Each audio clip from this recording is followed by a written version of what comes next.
Hello friends, it's tea time. பாப்பாவுக்கு வந்துட்டு tea ஊற்றி கொடுத்துட்டு பிஸ்கெட் தூள் தான் எப்போவுமே சாப்பிடுவா. எனக்கு தான் அந்த பழக்கம் கிடையாது.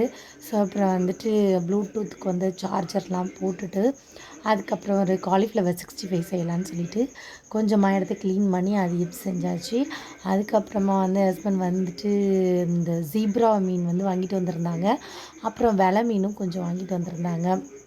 ஸோ ரெண்டையும் க்ளீன் பண்ணி வச்சாச்சு. ஜீப்ரா மீன் எப்படி க்ளீன் பண்ணுறதுன்னு தெரியல. ஸோ வெலை மீனை மட்டும் க்ளீன் பண்ணி எடுத்து வச்சாச்சு.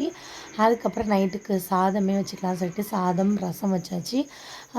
மீதமுள்ள வந்து சாம்பாரையும் சூடு பண்ணி எடுத்து வச்சாச்சு. ஸோ வெலை மீனை பொரிச்சிடலான்னு சொல்லிட்டு மஞ்சத்தூள், உப்பு, மிளகாத்தூள், அதுக்கப்புறமா கொஞ்சமாக கறி லீஸ் போட்டு நல்லா மேரினேட் பண்ணி ஊற வச்சு அதுக்கப்புறமா வந்து ஃப்ரை பண்ணி எடுத்தாச்சு.